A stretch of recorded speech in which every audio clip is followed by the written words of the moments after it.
안녕하세요. 성공의 이나무 신부입니다.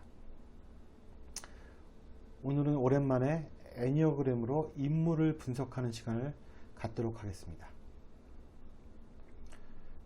제가 이제 언론지상에서 저의 흥미를 끄는 사람들을 중심으로 분석해 보고자 합니다. 제가 조회수를 올리기 위해서 무리하게 제가 잘 파악하지 못하는 사람들을 분석하는 이 어리석음은 저지르지 않도록 하겠습니다. 저도 재미로 하는 것이니까 독자 여러분들도 재미로 들어주시기 바랍니다. 그럼 소개해 보도록 하겠습니다.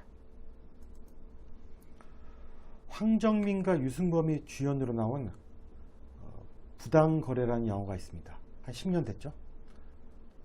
이 범죄로 인해 서로 얽힌 경찰 황정민과 검사 유승범의 갈등을 통해 인간의 비루함과 한국 사회의 단면을 보여주는 수작입니다. 강추합니다. 그 영화 가운데 유승범은 이런 대사를 칩니다. 내가 겁이 많아서 검사가 된 사람이야. 유승범은 본래 7번 유형이지만 날개를 써서 6번 유형을 잘 소화했습니다. 확실히 탁월한 연기자임에 틀림없습니다. 다시 본론으로 들어가서 겁이 많은 사람이 검사가 된다는 것은 논리적으로 맞는 말일까요? 겁이 많다는 것은 일단 불안을 많이 느낌을 의미합니다. 그리고 이 불안으로부터 나를 안전하게 지켜줄 공고한 대상, 즉 충성의 대상이 필요합니다. 그래서 머리가 좋고 겁이 많은 유형들은 안전을 위해 강고한 조직을 선택하게 됩니다. 대기업, 공직, 공사 등등 다 안전하고 든든한 조직입니다. 그런데 대한민국에서 검찰만큼 강력한 조직이 있었을까요? 지금 제가 과거형으로 말한 이유는 검찰이 예전처럼 무소불위의 조직은 아니기 때문입니다. 그리고 현 시점에서는 아마도 청와대가 가장 강력한 조직이 아닐까 생각해 봅니다. 우병우는 서울법대 재학 중에 사시의 최연소로 합격한 수재입니다. 그리고 그는 재벌과 사위가 되었습니다. 한때 그의 입장에서 보면 좌절의 시간도 있었으나 결국 그는 박근혜 전 대통령 시절 청와대 민정수석으로 컴백해서 그 정권의 실세 역할을 담당하게 됩니다. 한간에는 최순실이 되뇌, 박근혜가 손해, 우병우가 척수였다는 평도 있습니다. 그러나 자신의 실력과 배경을 믿고 거만했던지 그의 인성에 대한 평가는 대체로 좋지 않습니다.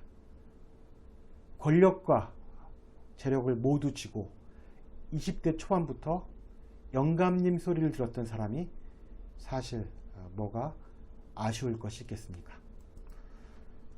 그러던 그도 결국 2016년 11월 횡령 및 직권남용 혐의로 검찰에 출석하게 됩니다.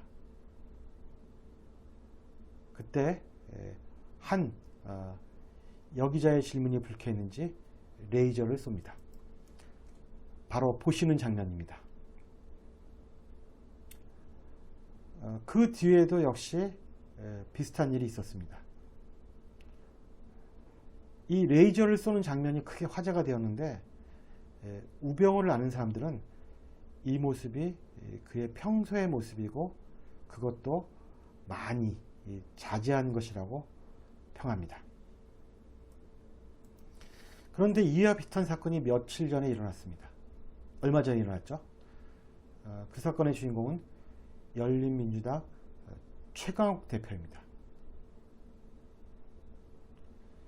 조국 아들 허위 인턴서 작성의 의혹으로 재판을 받던 중 국회 당대표로서 기자회견이 잡혀있다고 먼저 나가겠다고 재판부에 건의를 했지만 제재를 당하게 됩니다. 물론 기분이 안 좋았겠죠. 최 의원은 재판을 마치고 나오던 중에 기자들을 만나게 됩니다.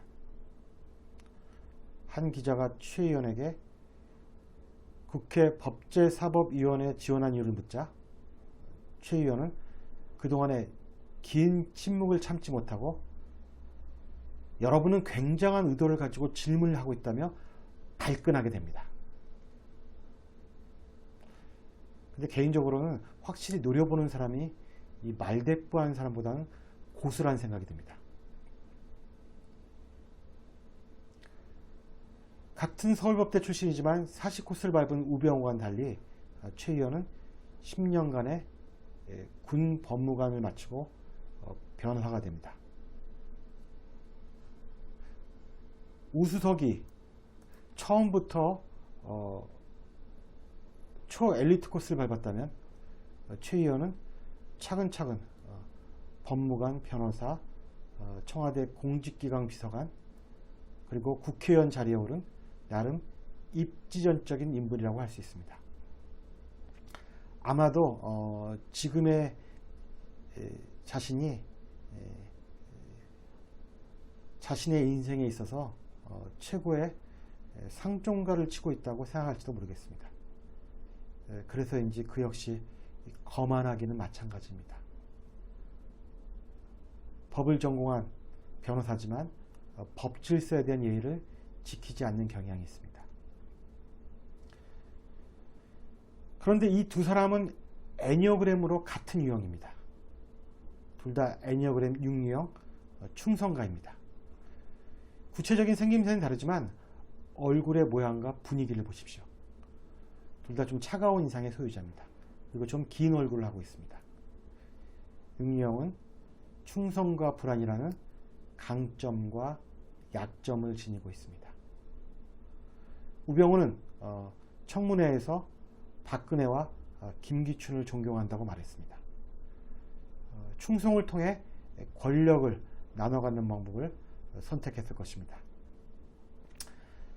최강욱은 조국이 민정수석에 있을 때 청와대 공직기강 비서관으로 발탁되었습니다.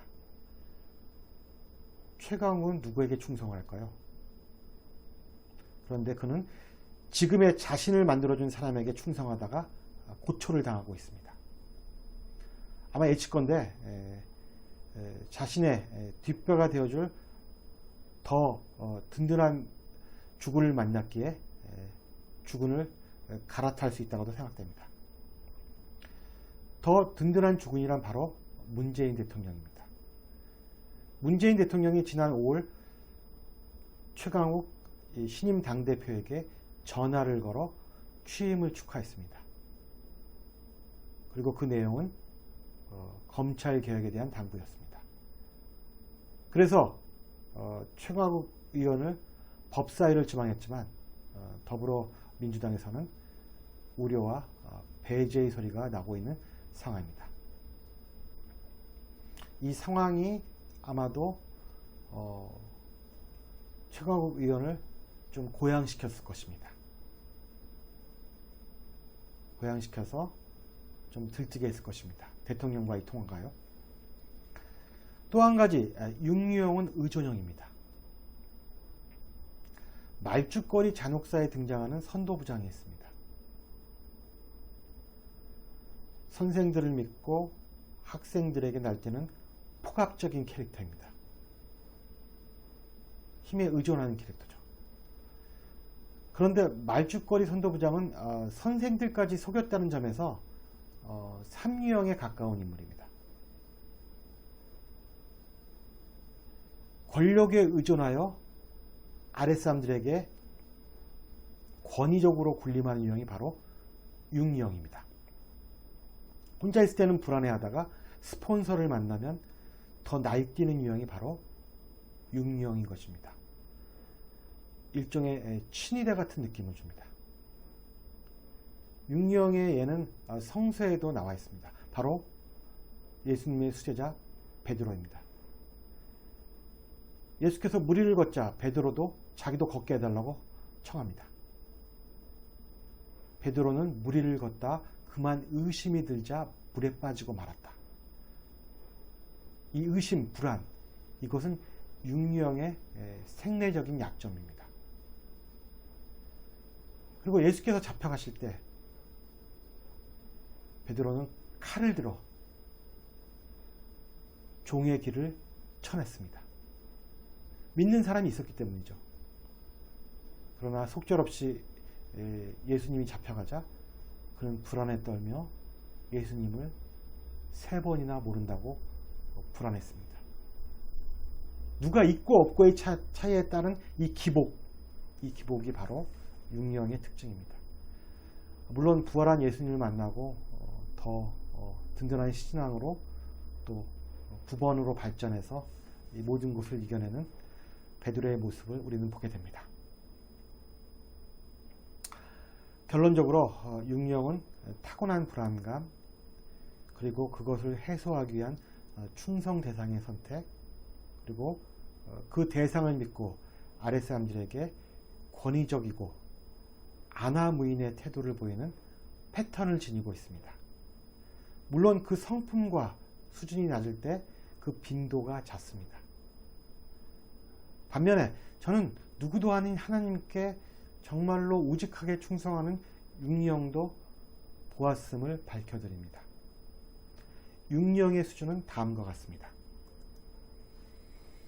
총 9단계의 수준이 나옵니다. 여러 가지가 있죠. 찬찬히 보시고 과연 우병우와 최강훈 어디쯤에 속해 있을까, 어느 수준일까를 가늠하는 것도 좋을 것 같습니다.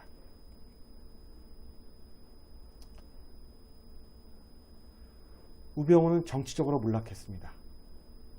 그러나 차츰 자신의 주위에 적들을 만들고 있는 최강욱의 몰락은 언제쯤 닥칠까요?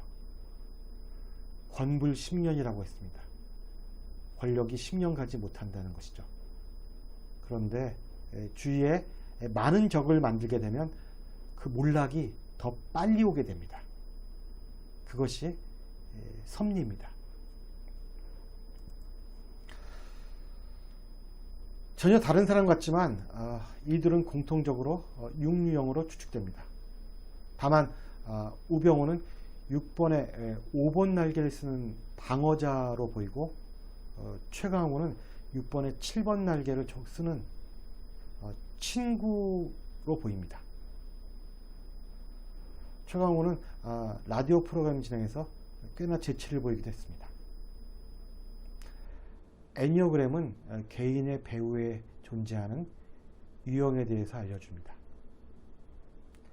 잘 공부하시면 누구나 다 전문가가 됩니다. 제가 이것을 배우게 된 이유는 사람에게 속지 않기 위해서입니다. 제가 좀 순진한 편인데 잘 믿었습니다.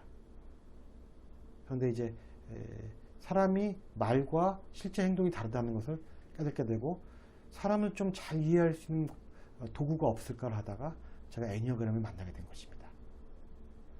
잘 배우셔서 사람의 이 현상 뒤에 나타나는 이 본질까지, 원형까지 파악하는 여러분이 되시기를 부탁드립니다. 감사합니다. 다음 시간에 또 뵙도록 하겠습니다.